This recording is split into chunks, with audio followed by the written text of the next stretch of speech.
ചക്കര പൊന്നെ തേലെ എന്നൊക്കെ വിളിച്ചിട്ടൊക്കെ എങ്ങനെയെങ്കിലൊക്കെ കാര്യം നടത്തണമെങ്കിൽ പഴം മേടിച്ചു കൊടുത്തു, ലഡു മേടിച്ചു കൊടുത്തു, അത് മേടിച്ചു കൊടുത്തു, ഇത് മേടിച്ചു കൊടുത്തൊക്കെ എങ്ങനെയെങ്കിലും. കാരണം ഇതിനെ തല്ലിയിട്ട് ഒരു പരിപാടി നടക്കില്ല. അത് എനിക്കും മനസ്സിലായി. കാരണം എന്താണെന്ന് വെച്ച് കഴിഞ്ഞ് കഴിഞ്ഞാൽ ആന അത് മനസ്സിലായത് പിന്നെയും ഇനിയുണ്ട് കുറച്ച്. എന്താ എത്ര സ്ഥലത്തുനിന്നും നമ്മളെ അവിടുന്ന് ആനയെ ഞങ്ങൾ ഇതാക്കി. അപ്പം തൊട്ടപ്പുറത്തൊരു തോടുണ്ട്. ആ തോട്ടിലന്ന് ഈ മഴക്കാലം കഴിഞ്ഞ് നിൽക്കുന്ന സമയമാണ്. അതായത് ഒരു ഡിസംബർ സമയമൊക്കെ ആണെന്ന് എനിക്ക് തോന്നുന്നു. നവംബർ ഡിസംബർ സമയമൊക്കെ ആണെന്ന് എനിക്ക് തോന്നുന്നു. അങ്ങനെ അവിടെ ആ തോട്ടിൽ കൊണ്ടുപോയിട്ട് നമുക്കൊന്ന് ഇരുത്തി നോക്കാം, എന്താ അവസ്ഥ എന്നറിയാലോ എന്നറിയാം. എന്നിട്ട് ഞങ്ങൾ തോട്ടിലേക്ക് കൊണ്ടുപോകണം. ആനയെ കൊണ്ട് പോയി ആ പാടത്തേക്കടെ ഇറങ്ങി വന്നു. ആ വെള്ളത്തിലേക്ക് അങ്ങോട്ട് എത്തി അങ്ങോട്ട് ഇറങ്ങി കഴിഞ്ഞപ്പോൾ തന്നെ ആനയുടെ സ്വഭാവം മാറി. ഞാൻ ചെന്നിറങ്ങിയപ്പോൾ ഓട വഴി എൻ്റെ അകത്ത് കിട്ടുമ്പോൾ ഒരു കുത്ത. അപ്പം തന്നെ ഞാൻ അടിപൊളി തീരുമാനമായിട്ടുണ്ട്. അപ്പോൾ നടു പാടാം, കൊളത്താൻ പോലും ഒരു സ്ഥലമില്ല. അപ്പം നല്ല വെള്ളമുണ്ട്. അപ്പോൾ ഞാൻ എന്തെങ്കിലും ഇടാം. അപ്പം എനിക്ക് ആനനെ ഏലസിൻ്റെ, അതായത് നടക്കി പിന്നിൽ മേയ്ച്ചങ്ങലേമ ഇങ്ങനെ പിടിച്ച് ഏലസമ്മ പിടിച്ച് ബാഗിലേക്ക് ഇറങ്ങി നിന്ന് ആനയെ എനിക്ക് പിടിക്കാം. അത് ഞാൻ പിടിച്ച് അവിടെ ചെന്ന് ഒരു സൈഡിൽ ഇരിക്കാൻ പറഞ്ഞു. ഇരുന്നു ആന. ഭാഗ്യത്തിനൊന്നും പറ്റിയില്ല. വേഗം ഇരുന്നു, കിടന്നു, കഴുകി. അത് കഴിഞ്ഞപ്പോൾ ആ കഴുകല എനിക്ക് മനസ്സിലായി. ആന എണീക്കണു എണീക്കണം. അപ്പം എനിക്ക് മനസ്സിലായി പടി വാളി എന്നുള്ളത്. അപ്പം തന്നെ ഞാൻ ഒന്നും വേണ്ടിയില്ല, മതി കഴുകി എന്ന് പറഞ്ഞിട്ട് മെല്ലെ അഴിച്ച് കയറ്റി അവിടെ നിന്ന് കൊണ്ടുവന്ന് പറമ്പിൽ കൊണ്ടു നിർത്തി. അത് കഴിഞ്ഞിട്ട് എനിക്ക് ഇവിടുന്ന് അങ്ങോട്ട് ഇങ്ങോട്ട് മാറ്റി കെട്ടാൻ പറമ്പില്ല. കാരണം കടവല്ലൂർ എന്ന് പറഞ്ഞ സ്ഥലത്താണ് ആന നിൽക്കുന്നത്. കടവല്ലൂർ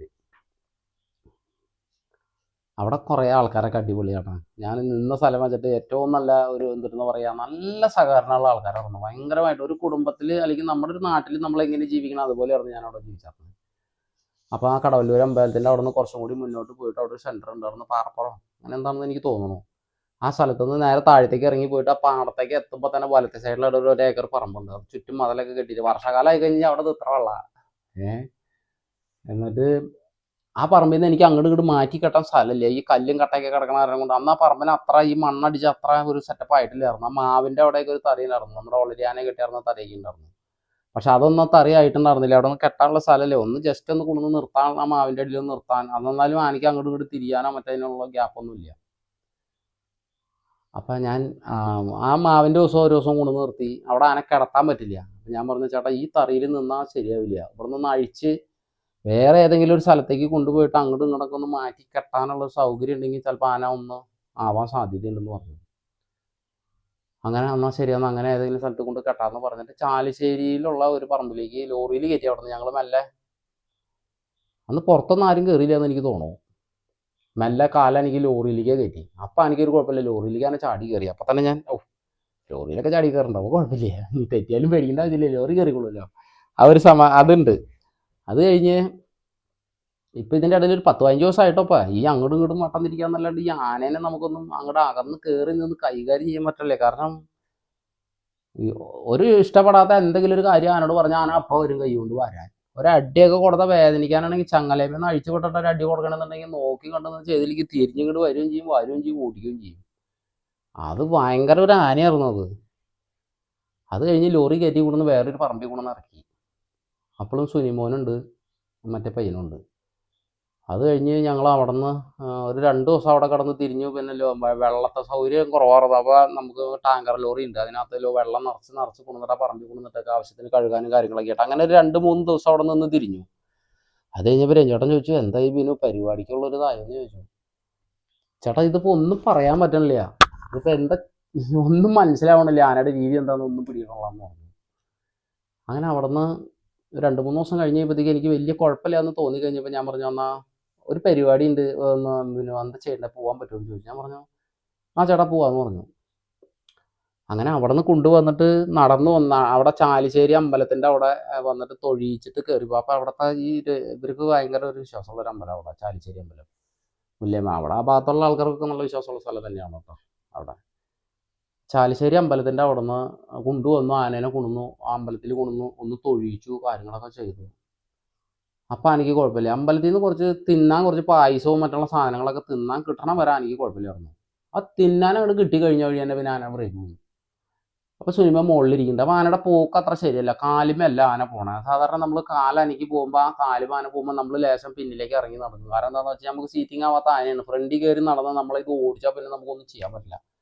അപ്പം ഞങ്ങൾ പഴയ രീതിക്കുള്ള പണിക്കാരെന്ന് പറഞ്ഞു കഴിഞ്ഞാൽ ഒരാന പുതിയതായിട്ട് അഴിച്ചു കഴിഞ്ഞ് കഴിഞ്ഞാൽ ആനയുടെ ഫ്രണ്ടിൽ കയറി അധികം ആനയെ കൊമ്പ് പിടിക്കാനോ അല്ലെങ്കിൽ ആന കിടന്നാനോ നിലവ് നിർത്താനോ അല്ലെങ്കിൽ അങ്ങനെ ഇതൊന്നും പോവില്ല. ഞങ്ങൾ നടക്കി പിന്നിൽ ഇറങ്ങി നടക്കും. കാരണം ഒരു സ്വാഭാവികമായിട്ടും പെട്ടെന്ന് ആന ഓടി ചാടി ഫ്രണ്ടിലേക്ക് വന്നാൽ നമ്മൾ ഫ്രണ്ടിലാണെങ്കിൽ നമ്മൾ അതിൽ പെടും. ഇപ്പോഴുള്ള പിള്ളേർ കുറേ മണ്ടത്തരങ്ങൾ കാണിക്കുന്നുണ്ട്. അതൊക്കെ നമുക്ക് നമുക്ക് കുഴപ്പമില്ലെന്ന് തോന്നണ ആനകൾ മാത്രമേ അത് ചെയ്യാൻ പാടുള്ളൂ. പക്ഷെ ഇപ്പോഴുള്ള ആനകൾ എന്ന് പറഞ്ഞാൽ വരുന്നു, മര്യാദയ്ക്ക് നല്ല കിണ്ണ് കിട്ടുന്നു, പിന്നെ തിരിച്ച് ഓടിക്കാൻ പോയിട്ട് അതിൻ്റെ കിഡ്നി വരെ ഊരി മാറ്റി വെച്ചിട്ടായിരിക്കും ഓരോരുത്തർ. ചില ആൾക്കാർ ആന അടിക്കുന്നത്, ചില ആൾക്കാർ ആനയുടെ തന്ത്രപരമായിട്ടുള്ള കാര്യങ്ങൾ നോക്കി ആന അടിക്കും. അത് ഓരോരുത്തരുടെ രീതിയാണ്. അപ്പം ഞാൻ ഈ ആനയിൽ നിന്ന് മനസ്സിലാക്കിയത്, ഇതിനെ തല്ലിയിട്ട് ഒരു പരിപാടി നടക്കില്ല. ആനേനെ വിശ്വാസപ്പെടുത്തി ആനയെ കൊണ്ടു നടക്കാമെന്നല്ലാണ്ട് വേറെ ഒരു കാര്യം നടക്കില്ല എന്ന് എനിക്ക് ബോധ്യം വന്ന കാരണം കൊണ്ട് ഞാൻ അതിനനുസരിച്ചുള്ള പണിയെടുത്തായിരുന്നു. അമ്പലത്തിൽ നിന്ന് പായസം കൊടുത്തത് കയറി ഇങ്ങോട്ട് വന്നോട് കൂട്ടത്തിൽ തന്നെ ആന കൈ കൊണ്ട് ഇങ്ങനെ വന്ന് വാരിയാന. അപ്പം ഞാൻ ചാടി ഇങ്ങോട്ട് മാറി. എന്നെ ആന കാണിക്കണമെന്ന് ചോദിച്ചു. അപ്പം ആനയ്ക്ക് കിട്ടിയില്ല. അപ്പോഴത്തേക്കും ഞാൻ ഇപ്പുറത്തോടെ കയറി വന്നിട്ട് എന്നെ ആന കാണിക്കണമെന്ന് ചോദിച്ചാൽ ഞാൻ കയറി പിടിച്ച് ആനയ്ക്ക് ഒരു അടി കൊടുക്കാമെന്ന് വിചാരിച്ചിട്ട് ഇങ്ങനെ ഓങ്ങിയപ്പോഴത്തേക്ക് ആന വീണ്ടും ആന കൈ കൊണ്ട് വന്നു. അപ്പം ഞാൻ അവിടെ എന്ന് പറഞ്ഞിട്ട് ഇങ്ങോട്ട് ഇറക്കി നിർത്തി. അവിടേക്ക് ഇറക്കി നിർത്തി. അപ്പോഴത്തേക്കും ഡാഡു ലോറി കൊണ്ട് വന്നു. ഞാൻ ഡാഡുവിനോട് പറഞ്ഞില്ലേ അപ്പോൾ എനിക്ക് തോന്നുന്നു വളാഞ്ചേരി ഭാഗത്താന്ന് തോന്നിട്ട് ഒരു പരിപാടിക്ക് പോയത്. വളാഞ്ചേരി അവിടെ എന്നിട്ട് ഞാൻ ആനയോടെ കയറ്റി നിർത്തി. അവിടെ ചുമ്മാ കോലും ചാരി നിർത്തി ഇടയും കൂട്ടി. ഇട കൂട്ടാനെ സമ്മതിച്ചു. കുറച്ചു നേരം നിന്ന് കഴിഞ്ഞ് കഴിഞ്ഞപ്പോൾ ഞാൻ ഒന്നും ചെയ്യാനുള്ള തോട്ടിയും പടി അവിടെ വെച്ചു. ആനയുടെ അടുത്ത് വലിയ ആളായിട്ട് ഒരു കാര്യമില്ല. ആനകളായ ആനക്കാർക്ക് ഒന്നും ചെയ്യാൻ പറ്റില്ല. നോക്കി നിൽക്കാനേ പറ്റുള്ളൂ. ചില ആനകൾ കേട്ടോ, ചിലത് നമുക്ക് മുട്ടിക്കൂടി ഇതാക്കി എടുക്കാം. അത് അപ്പോഴത്തെ ഒരു സാമർത്ഥ്യം പോലെ ഇരിക്കും, ആനക്കാരൻ്റെ കഴിവ് പോലെ ഇരിക്കും. അപ്പോൾ അവിടെ നിന്ന് ആന കിളി പോയിട്ട് നിൽക്കണം. പരിപാടിക്ക് പോവുകയും വേണം. രഞ്ജേട്ടൻ്റെ അടുത്ത് എങ്ങനെ പറയും, രഞ്ജേട്ടൻ എന്നെ ആന വാരിയിട്ട് നിൽക്കണമെന്ന് പറഞ്ഞു കഴിഞ്ഞാൽ പകരം കൊടുക്കാൻ ആനയില്ല. പരിപാടിക്ക് പോകണം. അന്ന് ഈ അയ്യപ്പൻ വിളക്കിൻ്റെ എന്തൊരു നല്ല തിരക്കുള്ളൊരു ദിവസമാണ്. എന്തും വന്നത് വരട്ടെ എന്ന് വിചാരിച്ചിട്ട് മെല്ലെ ആന ലോറി എടുത്തിട്ട് ലോറിയിലേക്ക് കയറ്റിയിട്ട് കഴിഞ്ഞ് കഴിഞ്ഞാൽ പിന്നെ ആന ഇത്തിരി ഇതാവൂലോ എന്നാണ് ഞാൻ വിചാരിച്ചത്. ലോറിയിലൊക്കെ കയറ്റിയപ്പോൾ ആന ചാടി കയറി നിന്നു. അവിടെ കയറി നിന്ന് കൈ അവിടെ കെട്ടാനെന്ന് പറഞ്ഞപ്പോൾ ആന ചാടി കൈ കെട്ടണം. ഞാൻ കഴുത്തിലെ കയറ് കെട്ടി, കാര്യങ്ങളൊക്കെ കെട്ടി. ഞങ്ങൾ കഴുത്തിലെ കയറ് കെട്ടാണ്ട് ആനയെ നിർത്തില്ല. എപ്പോഴും കഴുത്തിലെ കയറ് സ്ട്രോങ് ആയിരിക്കണം. കാരണം എന്താണെന്ന് വെച്ച് കഴിഞ്ഞാൽ ആന വണ്ടിയുടെ ഉള്ളിൽ കയറി നിന്ന് കഴിഞ്ഞാൽ ചുറ്റും കഴയിട്ടാലും കഴുത്തിലെ കയറ് കെട്ടി നിർത്തണം. അതല്ലാന്നുണ്ടെങ്കിൽ ആന ഇങ്ങനെ വായി പിടിച്ചിട്ട് നിൽക്കുക. അതായത് നമ്മൾ തന്നെ ആയാലും ഒരു പിടുത്തല്ലാണ്ട് ഒരു സ്ഥലത്ത് നിന്നാൽ നമുക്ക് നിൽക്കാൻ പറ്റുമോ? ഈ പരിപാടിയൊക്കെ കഴിഞ്ഞ് ഉറക്കൊളച്ച് വരുന്ന ആനകളൊക്കെ ആണെങ്കിൽ ചിലപ്പോൾ ഇങ്ങനെ ഒന്ന് മയങ്ങി നിൽക്കും. അതിൽ കുറച്ച് കാര്യങ്ങളുണ്ട്, അത് ഞാൻ വഴിയെ പറയാം. അവിടെ നിന്ന് കഴുത്തി കഴിഞ്ഞിട്ട് കയറൊക്കെ കെട്ടി സെറ്റ് ചെയ്ത് വലിച്ച് കെട്ടി സെറ്റ് ചെയ്തു. പാട്ടിട്ട് കൊടുത്തിട്ടൊന്നും ആനയ്ക്ക് പട്ട വേണ്ട. ആന പട്ട തിന്നണില്ല. അത് തന്നെ ഞാൻ പറഞ്ഞു, ഈ നാടനാൾക്ക് അങ്ങനെ ഒരു പ്രത്യേകത ഉണ്ട്. ഇവർ നമ്മളോട് ഫയർ ചെയ്യാൻ നിന്ന് കഴിഞ്ഞാൽ അവർ നമ്മളോട് ചാർജ് ചെയ്യണവർ അവരുടെ ദേഷ്യം ഇങ്ങനെ മനസ്സിൽ കിടക്കും. അവർ പട്ട തിന്നില്ല. അതുപോലെ തന്നെ കണ്ടിട്ടുണ്ടാവും ചില ആനകൾ ഈ പട്ടയൊക്കെ എടുത്തിട്ട് വീശി ആനക്കാരൊക്കെ നിൽക്കണ കണ്ടാലും മേത്തേക്ക് അടിക്കുക. അപ്പം ഞാൻ ഈ ആന ലോറി കയറ്റിയിട്ട് ഈ സൈഡിൽ തന്നെ നിൽക്കണം. സൈഡിൽ തന്നെ നിൽക്കുമ്പോൾ ആന ഒരു പട്ടയുടെ തലപ്പെടുത്തിട്ട് ആന ഇങ്ങനെ വീശുക. ഇങ്ങനെ വീശിക്കൊണ്ടിരിക്കുക. എൻ്റെ മീശ അടിക്കണൊക്കെ ഒക്കെ എൻ്റെ മേത്ത് അങ്ങനെ അടിച്ചുകൊണ്ടിരിക്കണം. ഞാൻ ഒരു അക്ഷരം പോലും മിണ്ടുന്നില്ല. എനിക്കറിയാം മിണ്ടി കഴിഞ്ഞാൽ ലോറിയുമ്പോൾ കുത്തുന്നോളം നമുക്കറിയാം. അതുകൊണ്ട് ഞാൻ മിണ്ടാതിരിക്കും. അങ്ങനെ പരിപാടി സ്ഥലത്തെത്തി. അതായത് അപ്പോഴത്തേക്കും തീ ഇങ്ങനെ വിശനടിച്ചു തുടങ്ങി. എനിക്ക് വിശനടിച്ചെന്ന് പറഞ്ഞു കഴിഞ്ഞാൽ സുനിമോനെ അറിയാം ഈ ആന റോളാണെന്ന്. സുനിമോനെ അറിയാം, എനിക്കറിയാം. ഡാഡുവിനോട് പറഞ്ഞിട്ടില്ല. അത് കഴിഞ്ഞ് അവർ അയ്യപ്പൻ വിളക്കിനാണ് കൊണ്ടുവന്ന് ഇറക്കിയത്. ഒരാനയേ ഉള്ളൂ. അപ്പോൾ ഈ വളാഞ്ചേരി ആ സൈഡിലൊക്കെ എന്ന് പറഞ്ഞു കഴിഞ്ഞാൽ ഇങ്ങനത്തെ പരിപാടിക്ക് എന്നൊക്കെ പറഞ്ഞാൽ ഭയങ്കര ക്രൗഡായിരിക്കും. ആൾക്കാർ ഭയങ്കരമായിട്ട് ലക്ഷക്കണക്കിന് ആൾക്കാർ വരും. ഒരു ചെറിയ പരിപാടിയാണെന്ന് പറഞ്ഞിട്ട് കാര്യമില്ല, ഭയങ്കര തിരക്കായിരിക്കും. പോരാത്തന്നെ അവിടെയൊക്കെ ആനകളൊക്കെ അപൂർവം സ്ഥലങ്ങളിലേക്കൊക്കെ അല്ലേ ഉള്ളൂ. അപ്പോൾ ഈ ആനനെ കാണാനായിട്ടുള്ള ആൾക്കാരൊക്കെ വന്നു ഒരു 2 കിലോമീറ്റർ അപ്പുറത്ത് നിന്ന് എഴുന്നള്ളിച്ച് വരണം. അവിടെ കൊണ്ടുവന്ന് ഇറക്കി വെള്ളം കൊടുത്തു, കാര്യങ്ങളൊക്കെ ചെയ്തു. ആന അപ്പോഴും നമ്മുടെ ട്രാക്കിലില്ല. ആന നമ്മുടെ കയ്യിലല്ല. അവിടെ നിന്ന് ഒരു പ്രകാരത്തിന് ഞാൻ നല്ല തലയെക്കെട്ടൊക്കെ കെട്ടി. തലയെക്കെട്ട് കെട്ടാനായിട്ട് സുനിമോനോട് പൊക്കാനെന്ന് പറഞ്ഞിട്ട് പൊക്കാൻ കയറി കഴിഞ്ഞപ്പോൾ ആനയ്ക്ക് പൊക്കാനൊക്കെ ഒരു വിഷമം. അവിടെ നിന്ന് പിന്നെ തക്കടത്തിൽ പൊക്കാനെന്നൊക്കെ പറഞ്ഞിട്ട് ആക്കി തോട്ടിക്ക് തട്ടി കയറ്റി അവനെ മോളിൽ കയറ്റി തലയെക്കെട്ട് കെട്ടി കഴിഞ്ഞപ്പോൾ തന്നെ ആന പോയി കയ്യിൽ നിന്ന്. തലക്കെട്ട് കെട്ടി പിന്നെ എനിക്ക് ആനയില്ല. അങ്ങനെ നിന്ന് ആടുക ഇങ്ങനെ നിന്ന് ആടുവാന. ഇങ്ങനെ 2 നട ഇങ്ങനെ പറിച്ച് ആടുവാന. അത്രയ്ക്ക് ഇറിറ്റേഷൻ. അത് നട കൂട്ടി നിർത്തിയേക്കാണെങ്കിൽ 2 കൂട്ടി നിർത്തിയേക്കാണെങ്കിലും ആന അങ്ങനെ നിന്ന് കാട്ടിക്കൊണ്ടിരിക്കും. ആന സമ്മതിക്കണില്ല എന്നാണ് അതിൻ്റെ അർത്ഥം. അത് കഴിഞ്ഞ് ഞാൻ എന്തെങ്കിലും ആനോട് പറയാൻ ചെല്ലും, ആന അങ്ങനെ കൈ കൊണ്ട് വരും. അപ്പം ഞാൻ ബാക്കിലേക്ക് ഇറങ്ങി നിൽക്കും. അങ്ങനെ ഞാൻ റിജിലേട്ടനെ വിളിച്ചു. റിജിലേട്ടാ, കിളി പോയിട്ടാ നിൽക്കണേ, ചേട്ടാ പെട്ടെന്ന് വരരുതെന്ന് പറഞ്ഞു. എനിക്കറിയില്ലേ പുള്ളി അവിടെ എങ്ങനെ എത്തിയെന്ന്. ഒരു സമയം പോയത് ഞാൻ അറിഞ്ഞില്ല. ഒരു 1/2 മണിക്കൂർ കൊണ്ട് റിജിലേട്ടൻ കൂട്ടുകാർ കൂടിയിട്ട് അവിടെ പാഞ്ഞെത്തി. അപ്പം എനിക്ക് വിശനടിച്ചപ്പോൾ എനിക്ക് വേദമായി. അപ്പോഴത്തേക്കും പുള്ളി വന്നപ്പോഴത്തേക്കും ഞാൻ ഇതിനെ മെല്ലെ തട്ടി പോട്ടെ എന്ന് പറഞ്ഞു. അപ്പോൾ കുറച്ച് ദൂരം നടക്കാതെ കഴിഞ്ഞാൽ ആൾ നിൽക്കും. കുറച്ച് നിൽക്കും. അപ്പം ആർക്കും ഇതൊന്നും മനസ്സിലാവണില്ല. നമുക്ക് മാത്രമേ ഇത് അറിയുള്ളൂ. ഇത് കിളിയില്ലാണ്ട് വരണെന്നുള്ളത് വേറെ ഒരു മനുഷ്യന്മാർക്ക് അറിയില്ല. ഞങ്ങൾ വാഴപ്പിണ്ടി വെട്ടിയിട്ട് കൊടുക്കണം. അപ്പോൾ ആന വാഴപ്പിണ്ടി എടുക്കും, എന്നിട്ട് കൊമ്പത്ത് കുത്താ കുത്തിയിട്ട് തിന്നും. അപ്പോൾ പ്ലാവിൻ്റെ ഇല വെട്ടി കൊണ്ടുവരും, അത് കയ്യിലിട്ട് കൊടുക്കും, അത് ആന എടുക്കും, കൈ പിടിക്കും, എന്നിട്ട് ഇങ്ങനെ നിലത്തൊക്കെ ഇട്ട് ഇങ്ങനെ അടിച്ച് ഇതാക്കി. അതായത് എനിക്ക് അങ്ങനെ ഇല്ല, ആനയുടെ ഇഷ്ടത്തിനെ വന്നോണ്ടിരിക്കുന്നത്. ഞാനും പോണോടത്തോളം പോട്ടെ എന്ന് വിചാരിച്ചിട്ട്. അപ്പം ഇത് അമ്പലത്തിൽ ചെല്ലും, കോല ഇറക്കും. കോല ഇറക്കി കഴിഞ്ഞ് കഴിഞ്ഞാൽ പിന്നെ പിടുത്തം വിട്ടു, പിന്നെ പേടിക്കേണ്ട ആവശ്യമില്ല. അതാണ് എൻ്റെ മനസ്സിൽ. പക്ഷെ നേരെ വരണത് ഒരു വലിയൊരു കോലത്ത്, ഒരു കോവിലൊക്കെ ഉണ്ടാവണേ. ആ കോവിലത്ത് കൊണ്ട് നിർത്തിയിട്ട് പറയാം, ഇവിടെ ഇറക്കണം, ഇവിടെ ഇറക്കിയിട്ട് ഇവിടെ പൂജ ഉണ്ടെന്നാ. ഇറക്കാൻ ചെയ്യുന്ന അങ്ങോട്ട് മടക്കാൻ പറയണ കൂട്ടത്തിൽ എന്നെ ആദ്യം ഞാൻ അടിച്ചു കളയും. ഇത് അടിക്കുമെന്ന് നമുക്ക് അറിയുകയും ചെയ്യാം. അടിച്ചു കളയുമ്പോൾ നമുക്ക് 100% ഉറപ്പാണ്. കാരണം ആന അത്രയ്ക്കാണ്. അത് ആനയെ കുറിച്ചിട്ടും ആനക്കാർക്കും അങ്ങനെയുള്ള ആനകളായിട്ട് ബന്ധപ്പെട്ട ആൾക്കാർക്കും ഞാൻ ഈ പറയുന്ന കാര്യങ്ങൾ കറക്റ്റായിട്ട് മനസ്സിലാവുള്ളൂ. അല്ലാത്തവർക്ക് സാധാരണ ഒരു കഥ കേൾക്കണ പോലെ കേൾക്കുള്ളൂ. ഞാൻ ആനോട് ഇങ്ങോട്ട് മടക്കാനെന്ന് പറഞ്ഞിട്ട് തോട്ടിയോ വടിയോ ഇങ്ങനെയോ എന്തെങ്കിലും ഒന്ന് കാണിച്ചാൽ ആന അപ്പം എനിക്ക് തരും. അത് ഞാൻ മനസ്സിൽ കണ്ടു. അപ്പോഴത്തേക്ക് ഞാൻ ദൈവമേ എന്ത് ചെയ്യും, റിജിലേട്ടൻ വേഗം വരണേ, റിജിലേട്ടൻ വേഗം വരണേ. കാരണം നമുക്ക് അവിടെ ഒന്നും ചെയ്യാനില്ല. അത്രയും ജനങ്ങളും അത്രയും ഇതാണ്. നമ്മളവിടെ കിടന്ന് എന്തെങ്കിലും കാണിച്ചാൽ ഈ ആന വാട്ടം തിരിഞ്ഞ് പ്രശ്നം ഉണ്ടാക്കി കഴിഞ്ഞാൽ കഴിഞ്ഞു എത്തിക്കില്ല. അപ്പം അത്രയും കാലം വരെ നമ്മുടെ കയ്യിൽ നിന്ന് അങ്ങനെ വലിയ ആനകളൊന്നും, ആകെ ഒരു ആന മാത്രമാണ് പൂരപ്പറമ്പിൽ നമ്മുടെ ഇന്ന് പരിപാടി മുടക്കിയ ഒരു ആന, വേറൊരു ആനന്ദനാന മാത്രമേ ഉള്ളൂ. അത് വട്ടംകുഴിയിൽ നിൽക്കുന്ന സമയത്ത്. അല്ലാണ്ട് ഒരു ആനയും നമ്മുടെ ഇന്ന് ഒരു പരിപാടി പോലും ഞാൻ ഒരു ഇത്ര കാലം ആന വെച്ചിട്ട് ഒരു പരിപാടി മുടങ്ങിയിട്ടില്ല. ഞാൻ ആനകൾ വഴക്കുണ്ടാക്കിയിട്ട് പരിപാടി മുടങ്ങിയിട്ടില്ല. പിന്നെ ഞാൻ എന്തെങ്കിലുമൊക്കെ കാണിച്ചിട്ടുള്ള പരിപാടി മുടക്കലുണ്ടാവുള്ളൂ. അങ്ങനെ റിജിലേട്ടൻ ഞാൻ അവിടെ നിന്ന് നടന്ന മന്ന കണ്ടപ്പോൾ തന്നെ എനിക്ക് മനസ്സിലായി, ഒരു കവറിൽ ബിസ്ക്കറ്റൊക്കെ ആയിട്ട് ആളുകൾ വരുന്നുണ്ട്. എനിക്ക് സമാധാനമായി. ദൈവമേ, ആളെന്തില്ലോ നീ പഠിക്കേണ്ട ആവശ്യമില്ല. ആള് വന്നു എന്താ കൂട്ടാന്നൊക്കെ ചോദിച്ചപ്പോഴത്തേക്ക് ആന കണ ഇറക്കണോ മൂത്രം ഒഴിക്കണോ എന്നൊക്കെ ചെയ്യണോ. അപ്പം ഞാൻ പറഞ്ഞു, റിജിലേട്ട ആ സൈഡിൽ നിന്നൊക്കെ അപ്പുറത്ത് കയറി നിൽക്ക്. എനിക്ക് വ്യസനം അടിച്ചു തുടങ്ങി. കാരണം എന്നെയാണ് ആന, എന്നെ ടാർഗറ്റ് ആന, ഞാനാണ്, എന്നെയാണ് എനിക്ക് വേണ്ടത്. അങ്ങനെ മറ്റേ അവിടെ നിന്ന് ആന ഒരു പ്രകാരത്തിന് റിജിലേട്ടൻ വന്നു. ഞങ്ങൾ മെല്ലതാക്കി. ഞാൻ പറഞ്ഞു പോയി എന്ന് പറഞ്ഞപ്പോൾ പുള്ളി ഇങ്ങനെ പാൻറ് ഷർട്ടൊക്കെ ഇട്ട് ഇങ്ങനെ നിൽക്കല്ലേ.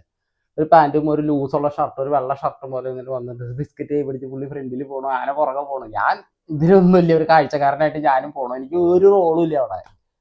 അങ്ങനെ ഒരു തട്ടി തട്ടി തട്ടി ഞങ്ങൾ അമ്പലത്തിലേക്ക് എത്തിച്ചു. അത് കഴിഞ്ഞ് ഇപ്പോഴത്തെ ചെന്ന വഴി തന്നെ ഞാൻ നോക്കി കഴിഞ്ഞപ്പോൾ ഇങ്ങനെ ഈ പന്തലിട്ടിട്ടുണ്ട്. ഈ മറ്റേ കഴുങ്കില്ലേ, അടയ്ക്കാൻ മരം കൊണ്ട് പന്തലുണ്ടായിരുന്നു. ചെന്ന വഴി തന്നെ അവിടെ ഇങ്ങനെ തിരിച്ച് നിർത്തി കഴിഞ്ഞ് കഴിഞ്ഞപ്പോൾ കറക്റ്റ് ഈ പന്തലിൻ്റെ കാലുമ്പോൾ ഞാൻ പറഞ്ഞു അതുമ്പോൾ പിടിച്ച് കുളത്തറാന്ന് പറഞ്ഞ ആനനെ. അതുമ്പോൾ പിടിച്ച് അപ്പോഴത്തേക്ക് മുട്ടങ്ങല തട്ടി ആനനെ പിടിച്ച് അതുമ്പോൾ കുളത്തി. എനിക്ക് സമാധാനമായി. കുളത്തിയില്ലോ, ഇനി വന്നതല്ലേ നോക്കൊണ്ടെന്ന് പറഞ്ഞു. കോല ഇറക്കാൻ പറഞ്ഞു. റിജിലേട്ടൻ നിന്നു. റിജിലേട്ടൻ ഫ്രണ്ടിൽ കൊമ്പത്ത് പിടിച്ചിട്ട് മടക്കാൻ പറഞ്ഞു. മടക്കി ആന ഇറക്കി, കോല ഇറക്കി, കാര്യങ്ങളൊക്കെ ഇറക്കി. അത് കഴിഞ്ഞിട്ട് തലകട അയക്കലാന്ന് പറഞ്ഞു. തലകട അയച്ചു. അത് കഴിഞ്ഞപ്പോൾ ഒരു ചടങ്ങ് പറയാം, അത് ഇനി രാത്രി 12 മണിക്ക് ഇട്ടാന്ന് പറയാണ്. തന്നെ ഞാൻ 12 മണിക്ക് പരിപാടി എടുത്തത് തന്നെ. മനുഷ്യൻ പറഞ്ഞു കുഴപ്പമില്ല ചേട്ടാ, ഇനി 12 മണിക്കല്ല ചേട്ടാ. ഞാൻ പറഞ്ഞു ചേട്ടാ ഞങ്ങൾക്ക് അപ്പുറത്ത് ഒരു പരിപാടി ഉണ്ട്, 1 മണിക്കൂറുള്ളൂ, അത് കഴിഞ്ഞിട്ട് 10 മണിയാകുമ്പോഴത്തേക്ക് ഞങ്ങൾ ഇവിടെ എത്തിയേക്കാട്ടോ എന്ന് പറഞ്ഞു. അപ്പോൾ അവർ പറഞ്ഞു പരിപാടിക്ക് ആന പോകാൻ പറ്റില്ല എന്ന് പറഞ്ഞു. അല്ലേട്ടാ 1 മണിക്കൂർ പരിപാടിയുള്ള അവിടെ ആന കിട്ടാണ്ട് കാണാൻ പോയില്ലെങ്കിൽ ശരിയല്ല എന്ന് പറഞ്ഞു. അന്ന് നിങ്ങൾ പോയിട്ട് വരും മക്കളെ എന്ന് പറഞ്ഞു. ആനനെ അഴിച്ചു വിട്ടു. ആന കിളി പോയി. ആന കിളിയില്ലാണ്ട് നടക്കുക. ഞാൻ അലസമ്മ പിടിച്ചിട്ട് ഇവിടെ ആന എന്ന് പറഞ്ഞ് ഇങ്ങനെ പിടിച്ച് വലിക്കാനായിട്ട് ചെല്ലുമ്പോൾ ആനേനെ കൈ കൊണ്ട് വരാൻ പറ്റും. അപ്പം ഞാൻ ബാഗിലേക്ക് മാറും. അങ്ങനെ റിജിലേട്ടൻ വന്ന് ഫ്രണ്ടിൽ വന്ന് ബിസ്ക്കറ്റ് കാണിച്ച് കയറ്റി, ലോറിയിൽ കെട്ടി കഴിഞ്ഞ് കഴിഞ്ഞപ്പോൾ ഞാൻ പറഞ്ഞു ആന ഇത്ര നേരം കിളിയില്ലാണ്ട ചേട്ടാ വന്നിറങ്ങേ, ഇതിനെ ലോറിയിലേക്ക് കയറ്റി സമാധാനം. ഇനിയിപ്പോൾ വേറെ ആന ഉണ്ടാവില്ല ചേട്ടാ, ഈ പരിപാടി ഇവിടെ വന്ന് എടുത്ത പരിപാടിയല്ലേ. അപ്പോൾ റിജിലേട്ടൻ പറഞ്ഞു വേറെ എടുത്ത പരിപാടിയില്ല, ഇതിന് കാശ് വേണ്ട, ആന പ്രശ്നമാണ്, ആന എഴുന്നള്ളിക്കാൻ പറ്റില്ല, പ്രശ്നമാണ് കേട്ടോ, കാശ് വേണ്ട കേട്ടോ എന്ന് പറഞ്ഞിട്ട് ഞങ്ങൾ ആന കയറ്റി അവിടെ നിന്ന് പോന്നു. അവിടെ നിന്ന് ഇങ്ങോട്ട് പോകുന്ന എന്താ പറയുക, ഒരു വെളുപ്പാങ്കാലൊക്കെ ആയി കഴിഞ്ഞപ്പോഴത്തേക്കും ഈ ചേട്ടൻ്റെ പെങ്ങടെ ഒരു വീടുണ്ട്. മറ്റേ എന്താ പറയുക സ്ഥലത്തിൻ്റെ പേരൊക്കെ ഞാൻ പറഞ്ഞു, കൊരട്ടിക്കര എന്ന് പറഞ്ഞ സ്ഥലമില്ലേ, അവിടെ ആ വീട്ടിൽ കൊണ്ട് കെട്ടാൻ പറഞ്ഞു. അവിടേക്ക് വരാമെന്ന് പറഞ്ഞാൽ ആ വീട്ടിൽ കൊണ്ട് കെട്ടി കഴിഞ്ഞിട്ട് പിറ്റേ ദിവസം രാവിലെ വെച്ച് നോക്കി കഴിഞ്ഞപ്പോൾ ആനയുടെ കണ്ണിൽ നിന്ന് ഇങ്ങനെ വെള്ളം വന്നുകൊണ്ടിരിക്കുക. കണ്ണിൽ നിന്ന് ഇങ്ങനെ കുടുകുടുന്ന് പറഞ്ഞിട്ട് വെള്ളം വന്നുകൊണ്ടിരിക്കുക. ഇതിൻ്റെ ഇടയിൽ എന്തുണ്ടായേക്കണം ഏതാണെന്നുള്ള ഒരു പിടിയില്ല. 2 കണ്ണിൽ നിന്നും വെള്ളം ഇങ്ങനെ മാറി വന്നുകൊണ്ടിരിക്കുക. അപ്പം ഞാൻ പറഞ്ഞു ചേട്ടാ ഇത്, അപ്പം ആന അങ്ങനെ ശരിക്കും അങ്ങനെ കഴുകി വൃത്തിയാക്കിയിട്ടൊന്നുമില്ല. ശരിക്കും മണ്ണിൽ കുളിച്ച ആന നിൽക്കണേ. ശരിക്കും വൃത്തിയാക്കാൻ പോയിട്ട് ഇതൊന്നും മര്യാദയ്ക്ക് ഇരുന്ന് തന്നിട്ട് വേണ്ട ഇതിനൊന്ന് കഴുകാൻ. അങ്ങനെ ഞങ്ങൾ അവിടെ കിടത്തി 2-3 ദിവസം ഇങ്ങനെ കിടത്തി. ഒരു സൈഡ് നിരത്തി കഴുകും, ഒരു സൈഡ് കിടത്തി കഴുകും, അങ്ങനെയൊക്കെ ആയിട്ട് അങ്ങനെ 5-6 ദിവസം അങ്ങനെ പോയി. അത് കഴിഞ്ഞപ്പോൾ ഈ കണ്ണിൽ നിന്ന് വെള്ളം വരൽ നിൽക്കണില്ല. അങ്ങനെ നമ്മുടെ ഗിരീഷ് സാറിനെ വിളിച്ച് പറഞ്ഞു. ഗിരീഷ് സാർ അങ്ങനെ ഒരു കാര്യം എന്ന് പറഞ്ഞിട്ട് ഇതിൻ്റെ ഫോട്ടോ എടുത്ത് അയച്ചു കൊടുത്ത് പറഞ്ഞു ഇത് തിമരത്തിൻ്റെ ആ ഒരു ഇതായിരിക്കാം, അല്ലെങ്കിൽ ആനയ്ക്ക് കറക്റ്റായിട്ട് പ്രോപ്പറായിട്ടുള്ള ഉറക്കം കിട്ടിയിട്ടില്ല. കാരണം എന്താണെന്ന് വെച്ച് കഴിഞ്ഞാൽ ആനയും വിശനടിച്ചിട്ടാണ് നിൽക്കണേ. ആന ഉറങ്ങിയിട്ടില്ല, കിടന്നുറങ്ങണ്ടേ. ശരിക്കും പറഞ്ഞു കഴിഞ്ഞാൽ കിടന്നുറങ്ങാത്ത ആനകൾ ഒരു ശരിക്കും നല്ല രീതിക്ക് ക്ഷീണമുള്ള ആനകളുടെ കണ്ണിൽ നിന്നാണ് ഇങ്ങനെ കുടുകുടുന്ന് വെള്ളം വന്നുകൊണ്ടിരിക്കുക. അത് കഴിഞ്ഞ് സാറ് പറഞ്ഞു ആനേനെ കൊണ്ട് കൊടുങ്ങല്ലൂർക്ക് വരാൻ പറ്റുമെന്ന് ചോദിച്ചു. അപ്പോൾ ഇഞ്ചക്ഷൻ എടുക്കണം, കണ്ണിൻ്റെ ഭാഗത്തായിട്ട് ഇഞ്ചക്ഷൻ്റെ, അത് എടുത്തു കഴിഞ്ഞ് കഴിഞ്ഞാൽ അത് മാറുമെന്ന് പറഞ്ഞു. അങ്ങനെ കൊണ്ടാകാൻ പോയി. അത് കഴിഞ്ഞ് കഴിയുമ്പോഴത്തേക്കും സുനിമോൻ ഈ കൊരട്ടിക്കരയിൽ തന്നെ പറഞ്ഞു, ചേട്ടാ ഞാൻ ഇനി നിൽക്കണില്ല ചേട്ടാ, ഈ ആനേനെ കൊണ്ടൊന്നും അരി മേടിക്കാൻ പറ്റില്ല ചേട്ടാ. അപ്പോൾ എനിക്ക് ഇങ്ങനെ വേറെ മറ്റേ പഴയ ആനയ്ക്ക് രാജേഷിൻ്റെ അവിടേക്ക് ഇങ്ങനെ ഒരു വേക്കൻസി വന്നിട്ട് ഞാൻ പൊക്കോട്ടെ ചേട്ടാ എന്ന് ചോദിച്ചു. എന്നാൽ ശരിടാ, എന്നാൽ നീ അവിടെ നിന്ന് പൊക്കോളാൻ പറഞ്ഞു. അങ്ങനെ അവൻ അവിടെ നിന്ന് പോയി. അത് കഴിഞ്ഞാൽ എൻ്റെ ഒരു പഴയൊരു ശിഷ്യൻ്റെ സമ്പുരം അവനെ വിളിച്ച് അവൻ ഉണ്ടായിരുന്നു. അവൻ വേറെ ആനയ്ക്ക് കുറ്റിക്കോടൻ്റെ കൂടെ വേറെ ആനയ്ക്ക് നിൽക്കുന്നു. ഞാൻ അവനെ വിളിച്ച് വരുത്തി, വാടാന്ന് പറഞ്ഞിട്ട് അവനെ വിളിച്ച് വരുത്തി. അത് കഴിഞ്ഞപ്പോഴത്തേക്കും മറ്റേ പയ്യൻ്റെ ലോറിയിൽ എന്താ കുതിരേനെ വണ്ടി ഓടിക്കാൻ ശരിയായിട്ടുണ്ട്. ഈ ആസാമിൽ നിന്ന് അവിടെ നിന്നൊക്കെ കുതിരേനെ, ഹരിയാനയിൽ നിന്നൊക്കെ കുതിരേനെ കൊണ്ടുവന്ന ഒരു വലിയൊരു വണ്ടിയിൽ അവന് പണി ശരിയായിട്ടുണ്ട് ചേട്ടാ, ഞാനും പൊക്കോട്ടെ എന്ന് ചോദിച്ചു. അപ്പോൾ അവരൊക്കെ നൈസായിട്ട് പോയി. പിന്നെ സുനിമോൻ പറഞ്ഞു, ചേട്ടാ ഇത് നിന്നിട്ട് അരി മേടിക്കലും നടക്കില്ല ചേട്ടാ എന്ന് പറഞ്ഞു. ഞാൻ പറഞ്ഞു എന്നാൽ ശരിടാ മോനെ, നീ നിനക്ക് നല്ലൊരു പണി വരണതാണെങ്കിൽ നീ അത് നോക്കിപ്പോന്ന് പറഞ്ഞു. അങ്ങനെ അവനും പോയി. അങ്ങനെ ഞങ്ങൾ പഴയന്നൂരുള്ള ലുട്ടാപ്പി ചേട്ടൻ എന്ന് പറഞ്ഞ ചേട്ടൻ്റെ, ലുട്ടാപ്പി എന്ന് പറഞ്ഞാൽ അമർത്തനായ ആനക്കാരനാണ്. ലുട്ടാപ്പി എന്ന് പറഞ്ഞാൽ അറിയുള്ളൂ, ശരിക്കുള്ള പേരെന്താണെന്ന് എനിക്കും അറിയില്ല ചേട്ടാ. ഞങ്ങൾ കണ്ടംപള്ളിയിൽ തൊട്ടിട്ടുള്ള കൂട്ടാണ്. പണ്ട് പുള്ളി കണ്ടംപള്ളിയിലെ വിജയനാനിക്ക്, ഞാൻ അയ്യപ്പനാനിക്ക്, കണ്ണാണത്തെ അയ്യപ്പനാനിക്ക് അന്ന് തൊട്ടുള്ള കൂട്ടം ഞങ്ങൾ. അങ്ങനെ അവരെ വിളിച്ചുകൊണ്ട് വന്നു, അവർ വന്നു. അങ്ങനെ കൊടുങ്ങല്ലൂർ പോയിട്ട് അവിടെ ഇടവിലങ്ങ് എന്ന് പറഞ്ഞൊരു സ്ഥലത്ത് ആനേനെ കൊണ്ട് കിട്ടി. അപ്പോൾ അവിടുത്തെ 2 ചേട്ടന്മാരുണ്ട്. ഒരു ചേട്ടനുണ്ട്, ആള് ആനേനെ കെട്ടാൻ അവരുടെ പറമ്പ് കാര്യങ്ങളൊക്കെ സെറ്റ് ചെയ്തു തന്നു. അവിടെ കെട്ടി എല്ലാ ദിവസവും ഡോക്ടർ വരും. ഈ ആനോട് ഇരിക്കാൻ പറയും, ഈ ആന എന്നെ ഓടിക്കും. ആനോട് ഇരിക്കാൻ പറയും, ആന ഓടിക്കും. അങ്ങനെ ഞാൻ ഒരു പ്രകാരത്തിൽ 2 എണ്ണമൊക്കെ കൊടുത്ത് പിടിച്ച് ഇരുത്തി കെടുത്തി ആ ഇഞ്ചക്ഷനൊക്കെ കാര്യങ്ങളായിട്ട് ഒരു 6 ഇഞ്ചക്ഷൻ, അത് ഇന്നെടുത്താൽ പിന്നെ നാളെ കഴിഞ്ഞ് മറ്റന്നാൾ, അങ്ങനെ 6 ഇഞ്ചക്ഷൻ എടുത്തു. അത് കഴിഞ്ഞ് ആന അപ്പോഴും എനിക്കായിട്ടില്ല കേട്ടോ. ആന ഇവിടുത്തെ ഒരു തീറ്റ താങ്ങാൻ പറഞ്ഞു കഴിഞ്ഞാൽ, അല്ലെങ്കിൽ ഒരു 10 മടൽ കെട്ടിയിട്ടുണ്ടെങ്കിൽ അത് താങ്ങാൻ പറഞ്ഞ് ആന പോയി. ഒന്ന് ഇരിക്കാൻ പറഞ്ഞ്, ഒന്ന് കഴുകാമെന്ന് വിചാരിച്ചാൽ ഒന്ന് ഇരിക്കാൻ പറഞ്ഞ് മോട്ടറൊക്കെ അടിച്ചിട്ട് ചെന്നിരുന്നിട്ട് ഇങ്ങോട്ട് ഞാൻ പറഞ്ഞു. ഇപ്പോഴത്തെ ചെറുപ്പക്കാർ പിള്ളേരൊക്കെ ആണെങ്കിലേ അതിനെ 4 ദിവസം കൊണ്ട് അതിൻ്റെ പരിപാടി കഴിക്കും. കാരണം എന്താണെന്ന് വെച്ച് കഴിഞ്ഞാൽ ആന അങ്ങനെയാണ്. ക്ഷമ എന്ന് പറയുന്ന സാധനം ഞാൻ ആ ഒരു ആനയമ്മ നിന്ന് പഠിച്ചത്. അയ്യോ ഈ സാധനത്തിനാണ് എന്തിട്ട് ആന എന്ന് വെച്ചിട്ടാ. എന്നിട്ട് അവിടെ കൊണ്ട് ആന ആയിട്ടില്ല കേട്ടോ.